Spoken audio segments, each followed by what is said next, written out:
Sophie Cunningham isn't just a hooper. She's a walking headline. If she's on your team, she's the heart and grit of your squad. If she's not, she's the villain you love to hate. But behind every hard foul and trash talk moment is a story of loyalty, resilience, and quiet dominance that shaped her from a black belt toddler to WNBA star. These are the 10 things you need to know to really understand Sophie Cunningham.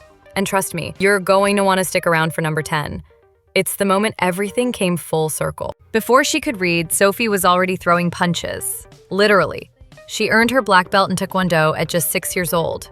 She started training when she was 2. 2! That early discipline defined her mindset.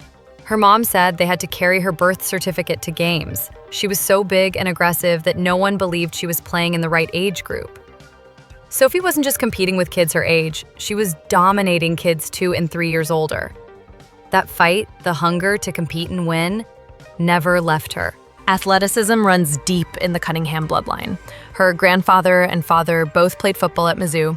Her mom was a track star. Her aunt, a baller at Mizzou too. Sophie and her sister Lindsay were destined to carry that torch. Mizzou wasn't just a school, it was home. All 3 women, Sophie, Lindsay, and their mom, got matching tattoos on their wrists.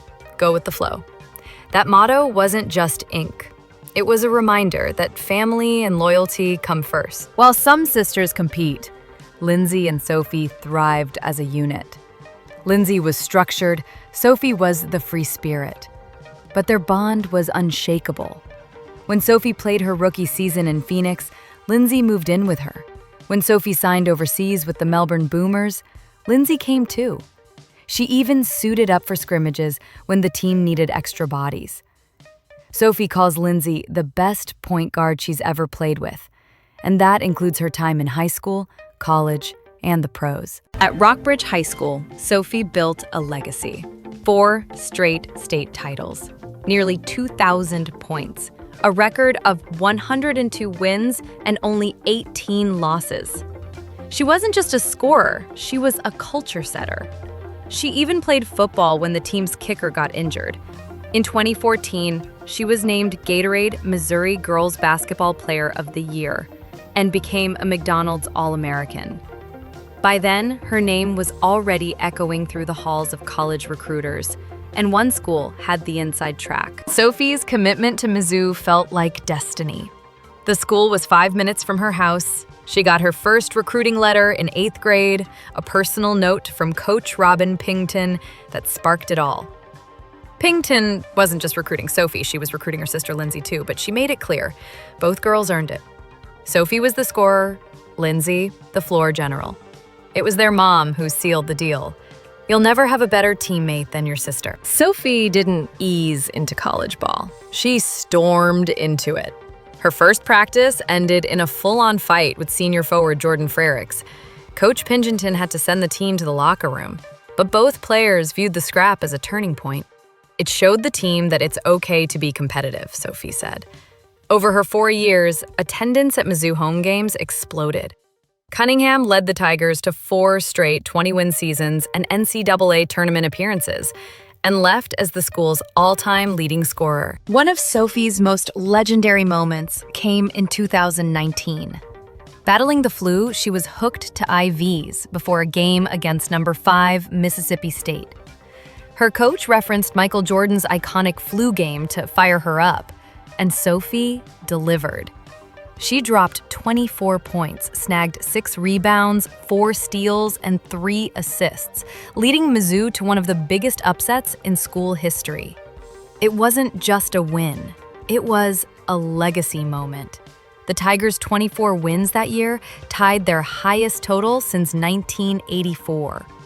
In Missouri, she was the mayor. Literally, the actual mayor invited her to City Hall. But in the SEC, she was villain number 1. Opponents accused her of being dirty. Tennessee's Renia Davis took an elbow to the face and said, "I'm not surprised because of who it was." After one game, a Vols assistant refused a post-game handshake. Sophie went back and forced it. That duality, loved and hated, is what made her unforgettable. Even how she wore her shorts became iconic. She rolled them up for comfort, but it became a style. Drafted 13th overall by the Phoenix Mercury in 2019, Cunningham entered the league making $47,000. By 2021, she shot 43% from the field and 41% from three, helping Phoenix reach the WNBA Finals. Her fight with Kalia Copper during the finals went viral, but so did her clapback tweet. "Everyone knows what really happened, and my hair looks cute." When Phoenix declined her fourth-year option, she got better. She earned a $75,000 extension and became a fan favorite for her fearless play. The 2022 season was chaos. Brittany Griner's detainment, locker room feuds, Tina Charles quit mid-season. Sophie stepped up. After Charles's exit, Sophie entered the starting lineup and erupted, dropping 36 points, 7 boards, 5 steals in OT versus the Lynx. She even clashed with Diana Taurasi in practice, taking a body shot that left her on the floor. But Taurasi respected the grind. She called Sophie Little Penny after her wife Penny Taylor, a shooter who stretched defenses. It was a name that meant respect. Sophie Cunningham's story isn't just about buckets or beefs. It's about a fighter who never backs down, a teammate who lifts others, and a villain who, deep down, just wants to win. If you made it this far, hit like, drop a comment, and subscribe. There's always more to the story, and we're just getting started.